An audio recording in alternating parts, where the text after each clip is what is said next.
Welcome to the Global Gaming Business Podcast, the industry's first and longest running podcast, now in our 16th year.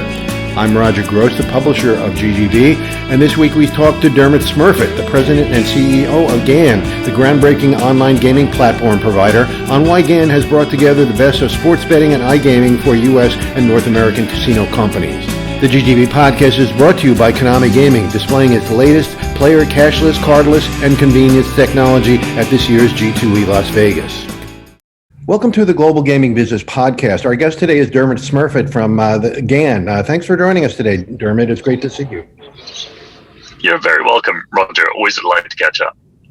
So, a lot has happened in your company since the last time we talked. I mean, we've certainly been following GAN for many years. I think we first met at the Indian Gaming Conference 8 or 9 years ago, right? It's been quite a while, and but you really seem to be hitting on all cylinders now. Why don't you tell us, what happened? Let's start with the GAN Sports. How did that come about, and why is that so important to the future of GAN?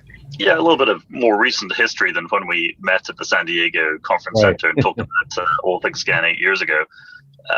Last May, Cinco de Mayo, in fact, 5th of May, we popped out onto the NASDAQ exchange, very happy with the transaction. It was probably the high watermark of corporate reorganization in the 20-odd year history of GAN. And we effectively acquired ourselves with a new Bermuda top company, completed the IPO. Last year, we raised a total $167 million, not just in the original IPO, but also to finance the acquisition of Coolbet. Coolbet is an international, very, very well thought of emerging B2C operator led by sports and in-house proprietary sports betting technology they developed from scratch. They launched in 2016.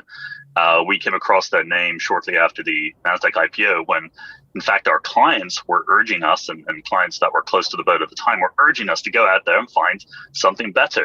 They knew very well the strengths and the weaknesses of all the different sports betting experiences available to them, either as a B2B client of a B2B sports vendor, or in fact the mobile sports betting apps of the large B2C operators, and we all know who those guys are.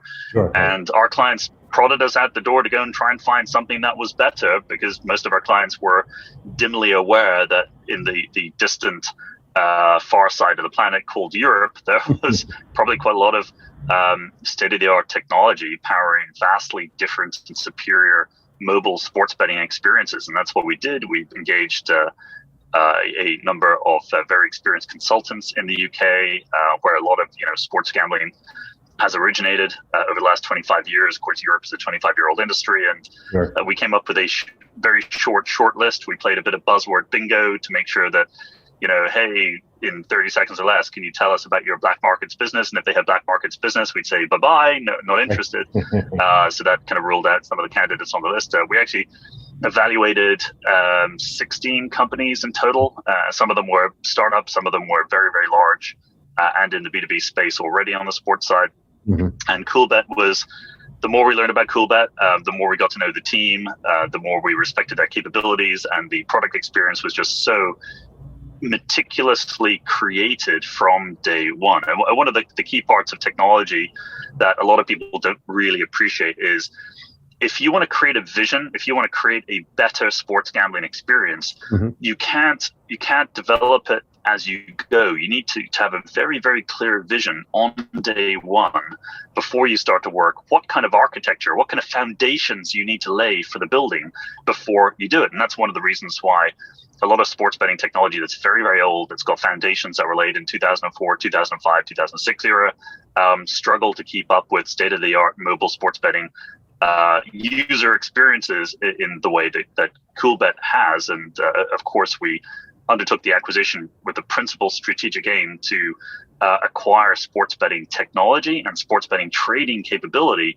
because that's what you need to properly serve retail casino operators here in the US who are looking to move online. They don't just need the technology. That's only one half of the solution, arguably even less. You need the experienced professional ability to set up and run a sports book, in running and pre-game betting. And that's an extremely complex ask. So the tech is just one piece. It's the trading services and risk management that need to accompany the technology, which were solved for by acquiring the Coolbet business, and it's turned out to be an extremely positive experience. Of course, we pre-announced on Q2 exceptional ramp up through the year, and we're delighted with how it's performing, and very much look forward to demonstrating at G2E the new and very innovative, very, very well received by all of our clients who've seen it, kiosk technology and point of sale technology, which is taking again the best parts of Coolbet creativity married with the GAN knowledge of the regulatory environment over here in the US, which is very, very complicated, and producing what we believe will be not just the best mobile sports experience for sports gamblers of all kinds, recreational or sophisticated veteran, hardcore wise guys, but also at the kiosk level in the retail channel, an exceptional kiosk designed to make very, very complicated parlays very, very easy to execute if you're the consumer who wants to place that complex bet. And parlays, as we all know, are very high margin, attractive parts of the sports betting revenue mix. For sure. Well, you mentioned Coolbet as a B2C site. So are you scrapping the C site? Because I know your GAN is a B2B company. Yeah, no, we're being very, very clear that we are not deploying Coolbet here in the US as a B2C operator. We're simply taking the best parts of their jigsaw puzzle and putting them together with the jigsaw puzzle we've already developed and assembled for our B2B clients here in the US. Coolbet, I would argue, Roger, that if you want to provide a comprehensive B2B offering to retail casino clients, you kind of have to have the capabilities to sit only within B2C operators and very, very few other B2B companies. So it was an important realization as we went through our own kind of investigative cycle at the tail end of the second quarter last year that, actually, if you go and buy just a pure play B2B tech company in Europe and then bring it into the US, that's only one part of the jigsaw puzzle, and it's a complicated jigsaw puzzle, which I always feel is underappreciated. It's complex on the platform side, it's complex on the sports product side, it's complex on the front end user interface side. That is all important because that's what the end user consumer sees, even though it's a relatively small proportion of the totality of the tech that's required to drive that consumer experience. Right. So we did the right thing for Coolbet shareholders and GAN shareholders who brought the companies together, and we're very much looking forward to getting it out the doors and in the hands of casino executives, all of whom have iPhones. You got to remember that the iPhone experience is exceptionally important as part of the overall B2B marketing cycle. Sure. So walk us through what's going to be different with GAN Sports and some of the other platforms out there. Well, so it's extremely difficult to name check competitors, and I don't want to get involved in that. That's all slightly mucky. But the truth is, we have a simple view, and our view is informed by our clients, the retail casino operators, that most B2B product experiences available here in America are fairly pedestrian. They're not terribly exciting. Right. Nobody's going to download a B2B sports app and go, wow, this is better than anything I've seen provided in the marketplace here in the US today. So what we believe is that Coolbet's highly social, engaging offering, and it's something we talked about in the last quarterly earnings call. They've got end user features that are surfaced to the consumer, the sports gambler, which I think Jason Robbins, the CEO of DraftKings, is today talking about maybe developing in the future. Coolbet has it. Yeah, we have it. It's being deployed. It results in market-leading industry statistics for player retention month to month on the sports gambler side. It results in very, very what I call social engagement features that I haven't seen at all present here in the US sports betting apps that I've gleefully downloaded from the App Store, just like you have and everybody else has. Yeah. So things like being able to see where the bets are originating, all very geo-comply style. Right. Being able to see betting in my area, being able to follow on the bets, hitch your betting wagon to somebody else who's a successful sports gambler who's been successful last day, week, month, year. These are just examples of what I describe as highly recreational, highly engaging, just exciting to watch what's happening. You can watch the ticker stream of sports bets as they're being placed. You can see with maximum and absolute transparency, where the bets are being placed on various different parts of the book as the book evolves all the way through pre-game and in running. So there's really fascinating access to information, which is available for probably more of appeal to hardcore wise guys who's looking to really maximize their opportunity. But it's that combination of recreational, social features, transparency, design, UX, user experience. It's all far, far better than anything that we have seen. Now, of course, this is a highly subjective opinion, and it's thankfully shared by some very expert industry consultants. But I think when we launched Coolbet here in the US, their capabilities under the brand GAN Sports, we have rebranded everything they have plugged into the GAN platform as GAN Sports. So it's additional to our platform PAM offering, our online casino offering. Now we have GAN Sports, and I think once we pop it out there, as I said, in the App Store, ultimately it's got to get onto the iPhones of the industry, so the industry executives can consume the experience themselves. I think it will be a pretty major thing. I think it will be a tectonic shift in the appeal of the end user experience, and we'll just lift the bar that much higher. And at the end of the day, all we're obsessed by here in the US is to give our clients a competitive advantage, right? Life is all about conferring competitive advantage on your B2B clients to let them succeed in the marketplace. And the one thing that we have seen in every country that Coolbet has launched their offering in, all of them being highly, highly competitive markets, is that the product experience driven by the technology is so much better than the existing sports experiences available to the consumers in those countries that they start referring people. So we hope that user get user, the K factors, it's called, the free customer acquisition that our B2B clients of GAN Sports will be a significant competitive advantage by reducing their need to invest in massive marketing cycles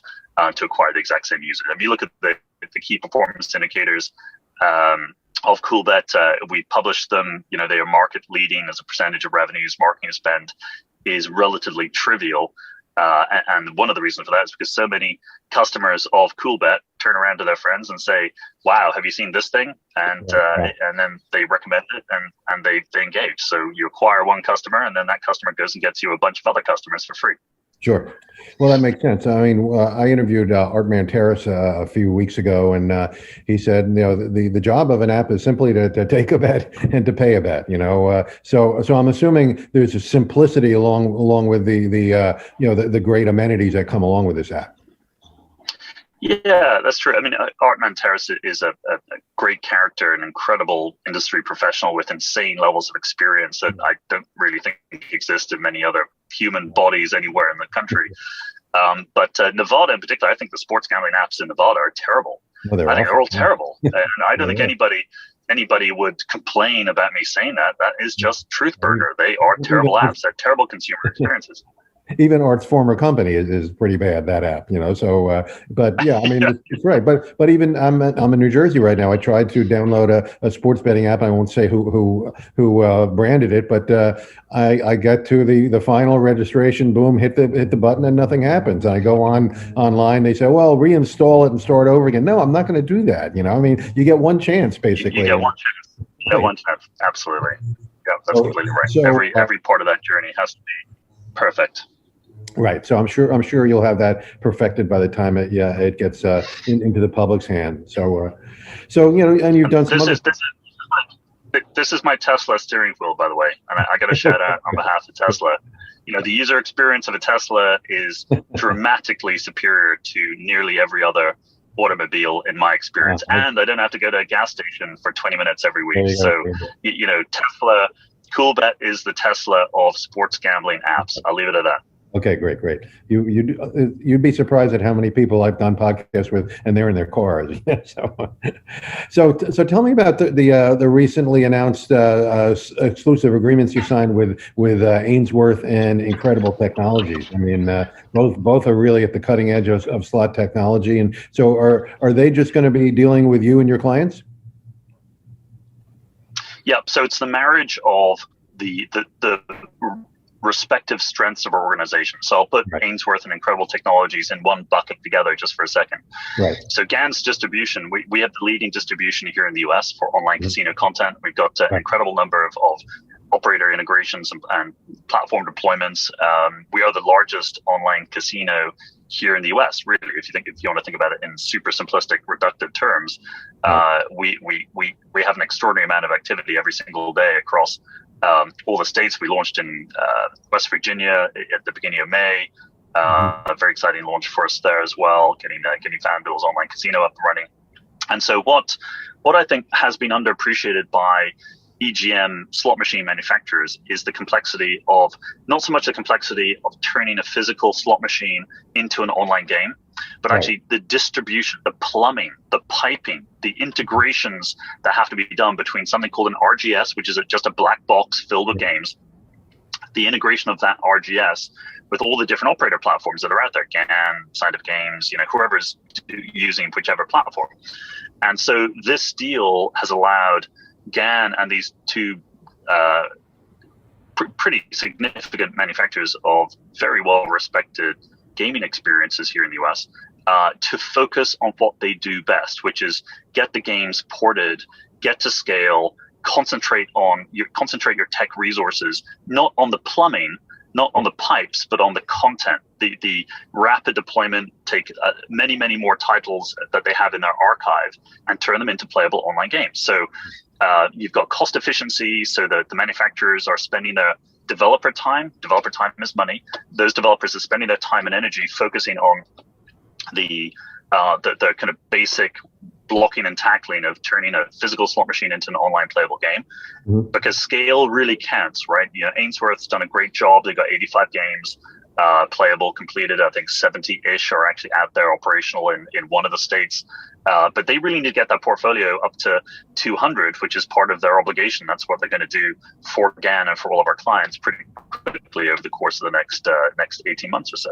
So by letting them concentrate the developer time on doing that porting, meanwhile, the integration between the Ainsworth RGS and the GAN platform is already done, and we're just now in the process of rolling it out the door. So the truth is that it lets our manufacturer partners be a lot more efficient, a lot more cost efficient, time, resource efficient, and everybody wins, right? GAN wins because we get to integrate with pretty much every B2C operator platform that's out there already. So anyone who isn't a client of ours, of our platform, we'll pick them up as a client for our content. And secondarily, Ainsworth wins and our clients win because they're focused on simply getting their 85 games up to 200 games.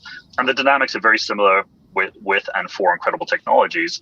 And I think it just positions us, GAN, at the heart of the huge iGaming content opportunity. I mean, these are slot machines that are recognizable from US retail casino floors. And that's the important truth. And we tried to kind of scratch away at the truth a little bit by revealing some operational performance, relative performance in the state of Michigan. So we had 3 operator clients go live on our platform on day one in Michigan on January the 21st. And that was a huge technology deliverable by our team. And I was incredibly proud of everybody again for making that happen for all of our clients. But in no other state have we had 3 operators at the starting line, every one of them with the same online casino portfolio, and were we able to spend a lot of time looking at the relative performance of all the individual games available in these online casinos. And for the first time, it gave a very fair, if you like, evaluation opportunity. We could say, hey, do retail slot machines in America really outperform slot games that were designed in Europe and transported across the Atlantic and popped up on a website? And the answer was yes, comprehensively. And we started offering some very clear financial performance metrics that were balanced, fair, and calculated with reference to all the actual data as Michigan ramped up very, very quickly, which I think all of us in the industry know. So really, the retail slots, not only are they more performant financially on a per unit basis, but they're also extremely important in, again, lowering the cost of acquisition for our clients. So if our clients have got these games on their website, I think it was the former CEO of 888.com that maybe 15 years ago said, it just takes one game to make a customer switch from one website to the next. Right. Yeah. And I think that is true. Both Ainsworth and Incredible Technologies games are so well thought of in the industry and so successful in the retail channel that they do fit within the category of the, again, simplified category of must-have content. Right? They just like everybody else that is major in the retail channel with slot machines, they are must-have content. And I think that must-have content will continue to outperform imported stuff from Europe and Asia, some of which, of course, will succeed, but the vast majority will not find the audience, unlike the retail casino patron who does want to play the same game online as they enjoy and engage with in the retail channel. Okay, great. Konami's award-winning Synchros casino management system is in the midst of record momentum with several high-profile new clients from the Las Vegas Strip to overseas. Synchros has become the system of choice for operators in some of the world's largest and most competitive gaming markets. At G2E next month, Konami's system is on display with its Sync 31 all-in-one Title 31/AML system, cardless login options, Sync Connect player mobile app, Connectic employee app, Money Clip cashless wagering, and more. Schedule a private demo by visiting konamigaming.com/systems.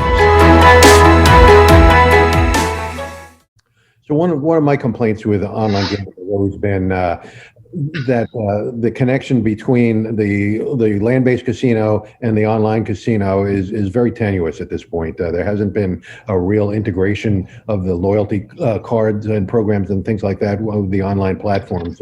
But I understand I've been hearing a lot of good things about how you've been able to incorporate the loyalty programs of your various clients to their customers. So hopefully in many cases people who will gamble on their websites on their online casinos will also come into their land-based casinos. Is that a good overview of what you're doing? Yep. So we were the first guys to do it back in April of 2012. So we did it for Maryland Live, owned by the Cordish Group. We switched on a free-to-play website that was connected with a casino management system and reward card accounts inside the casino management system. So a whole bunch of different things happened. And from that, we learned. And because we were the first company to do it publicly, we went and we patented that capability. We call it the iBridge framework, and we've licensed it to come in on 20 different retail casino operator groups.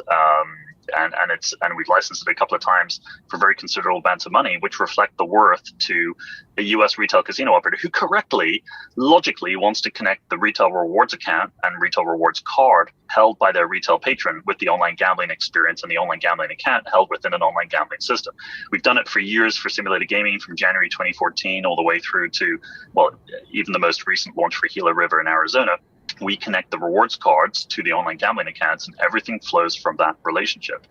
The money spent online or money gambled online, whether it's for real money or simulated gaming, drives the issuance of reward points. And we did this for the first time in Pennsylvania in early summer of 2019, and skip forward 19 months later, we had enough accumulated information on the operational performance of that to be able to speak openly as a public company for the first time to say, well, guess what, guys? What happened in simulated gaming that we've been telling you all is the difference between making 30 cents per day in a social casino or making $2.50 per day in a social casino.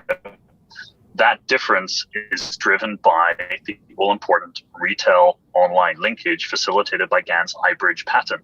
The same has happened in the real money gambling space. Not surprisingly, but there's always cynics out there. A lot of people who say, "Oh, can't possibly be true." We saw 161% uplift in online casino gaming revenue from people who had linked their rewards cards versus those who did not. We saw 140% uplift in sports gambling revenues for people who connected their retail rewards card to their online gambling account. So this is all from the standpoint of a retail casino executive. It's entirely logical that you should do this. And then, of course, they turn to their tech platform provider, and the tech platform provider goes, well, we don't really want to do that. We don't really, we think we might know how to do it, but there's some IP out there in the space, and we don't want to step on toes and end up with nasty grams in the mail and all the usual stuff. So we're the only company that can and does legitimately connect those two worlds together in a way that's very sophisticated and ultimately creates value. And it's our job to create that value for our clients. Yeah. So GAN was clearly the leading company in setting up social casinos for U.S. and North American casinos, certainly prior to the legalization of iGaming in the United States. How important is that part of your business still to your company? Incredibly important. It's an incredibly important strategic tool in our armory. It is something that generates, renders, and delivers to the typical retail casino patron an iGaming-esque experience that effectively allows the retail casino operator to move online and start accumulating a database, start building that all-important, incredibly valuable database of your patrons who want to play online. So you're taking preemptive action, preemptive steps to protect your retail casino patrons.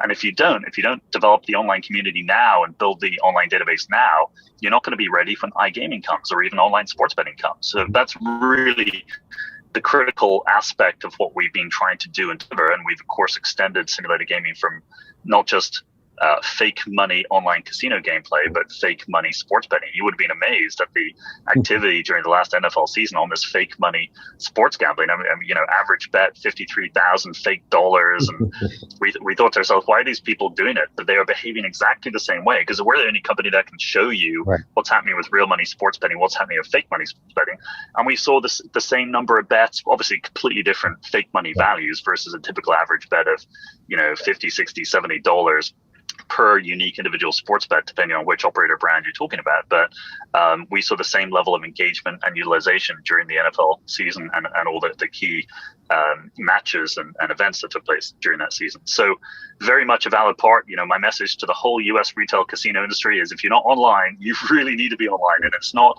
a tick the box strategy of having a mobile app that's all chatty and social and nicey nice. This is about getting ready for the real game, real sports betting, real iGaming. Get ready for it. Deploy GAN's iGaming-esque online casino or online sportsbook connected to your rewards program. Get your customers engaged with you in the online channel before you lose them. Protect the value of your existing customer databases. Generate some online income as well. So this thing does more than wash its face. It'll be a nice profit center for you guys. The economic argument is no longer one we're having to.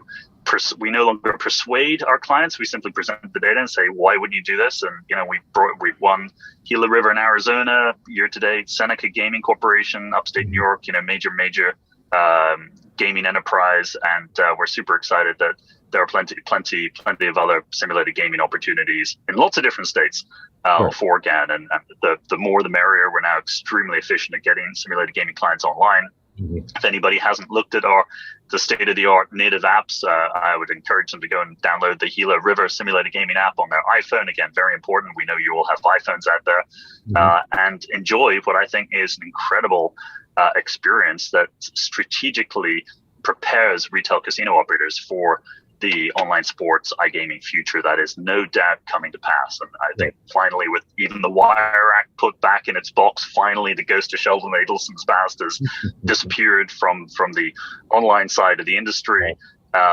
We will now see a very, very significant ramp up in the regulatory cycle and, of course, the overall total addressable market, or TAM. Right. So, we've have you been able to convert some of these social casino companies that you've developed a social casino for now that iGaming is legal in the states where they're located? Yeah, that's exactly the play. We go forth, we bring people online, and then we I think one of the primary roles that we perform in the industry and have been performing for years is demonstrating the complexity of the technology. Retail casino executives have got a lot of complicated technology inside their buildings, and they appreciate how complex it is to operate that technology, and perhaps to a lesser extent how complex it is to develop it in the first place. Simulated gaming gives the same executive group ability to understand how complex it is in the online world, whether it's online infrastructure issues, where I don't know if anybody else had a massive internet outage issue earlier on in the week, last week, but last week a big chunk of the Northeast region just went offline, just like that, internet infrastructure. So you get an appreciation of this non-static, dynamic environment that you have to operate online gambling technology in. Retail casinos are static, right? Not much changes. You get your CMS in there, it gets updated once a year or once a quarter if you're really lucky.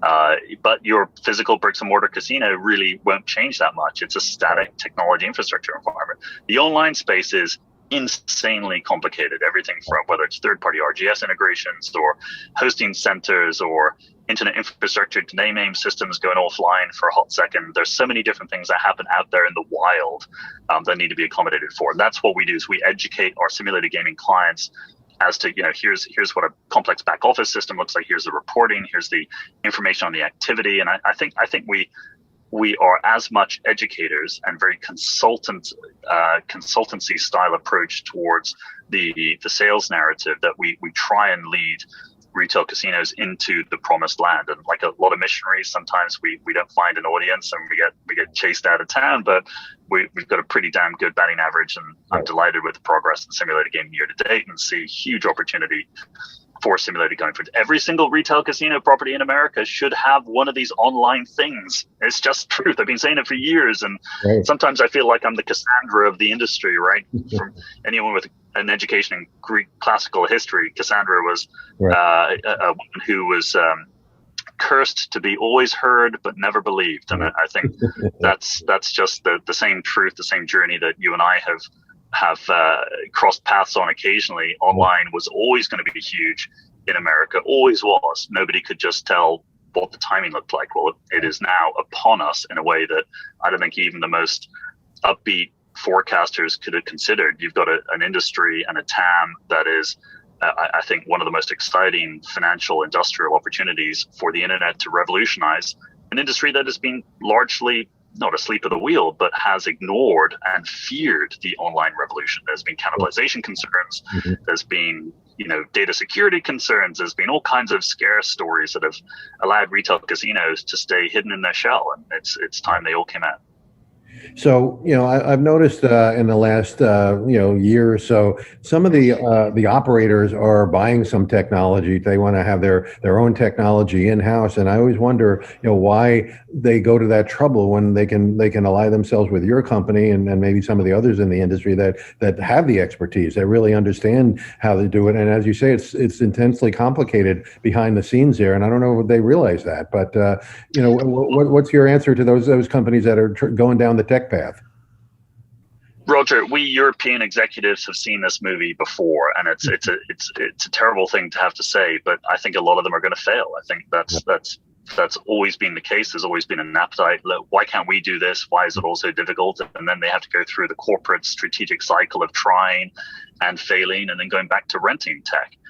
Battle-tested technology is very, very, very scarce. My view is there's only really 2 battle-tested platforms available here in the US today that are, low risk proven, and also the marginal cost of renting our technology and our services is vanishingly small in the context of the overall opportunity. But I think certain casinos, small, medium, large, frequently the large guys are going to try and do it themselves. If you look at some of the illustrative examples, both on the casino management side, how many retail US casinos have their own retail casino management system? I think Foxwoods bought a copy of something from Bally and built on top of it back in the days when they had 80, 90 developers on staff. Today they've got a fraction of that, and it's probably a bit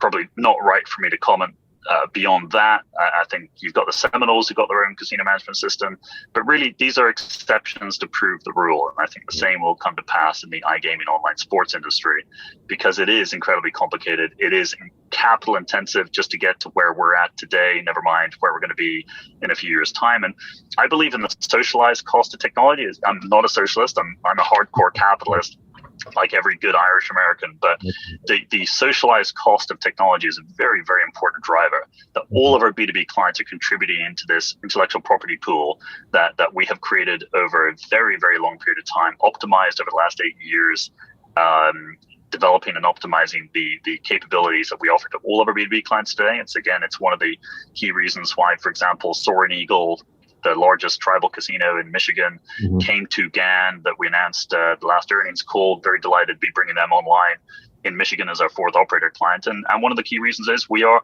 a battle-tested, well thought of, successful, significant developer, owner, operator of technology, which is contributed to by so many different real money gambling clients here in the US. And our experience is unique. Our capability is very, very strong. And we licensed our technology to Wynn Resorts in Michigan, and we also licensed our patent iBridge framework. We're looking forward to bringing Wynn's reward program online in the next few weeks in time for the NFL season. So there are plenty of reasons to choose GAN, plenty of reasons to not try and do it yourself, because you just don't know what you don't know. And I think this industry is going to have to go through a few scare stories before they begin to go, okay, yes, maybe it is a bit like the European landscape. Maybe it is going to be as Europe and the UK has evolved, it's going to be dominated by a small number of highly scarce, highly complex enterprise software solution providers. And that's the market position we occupy today. We see a very vibrant sales pipeline of casino operators looking to switch horses because they're unhappy for good, bad, or in different reasons. We've got people who have their own tech and they realize they can't stand up their tech in all the different places they need to be, so they want us to help them out. We see other people who are coming in with a standing start, who are looking to get up to scale, and they can't really figure out, well, I have European tech, but am I really going to airdrop it into the US and spend 5 years trying to optimize it to the point where I can spend marketing capital in the same way that, you know, some of the larger guys can? These are the kind of conundrums that face everybody, and I kind of accept the debate. I think the debate is going to continue to rage for a little while. Right. But, you know, GAN is not remaining static. I understand you're developing a new product and service hub in Miami. A nice place to open that's GAN Miami behind me. Oh, is it? Yep, okay. So we've set up and opened in the Wynwood area of Miami, sitting between downtown Miami and Fort Lauderdale, so we can draw from both those environments. We've got our first bums on seats. Yeah, and I'm looking forward to airdropping in there for a week myself next month to help accelerate the talent acquisition. Very exciting time to be in Miami. It's an emerging tech hub. There's a lot of talent down there. There's a lot of talent that's moving down there. More to the point, there is a secular shift of smart young tech people to the sunnier states with slightly lower state taxation components. So we're looking to capture various different strands of the opportunity and have a significant software engineering base here in the United States. We already have a software team in Las Vegas, helmed by my very capable CIO, Simon Knock, and we're very much looking forward to growing at the Miami office during the balance of the year. Great. Well, you mentioned we're going to see you at G2E, which will be a pleasure to see you in person this year. And what's some of the details of your display that you're going to see at G2E? We're going to be demonstrating our kick-ass kiosks and our beautiful mobile app capability on the sports side. So that's sports. We're also going to be demonstrating some of the exciting new Ainsworth and incredible technology online games. So there's going to be plenty to see on the stand. It's coming up soon, and genuinely, I hope the whole industry is going to show up.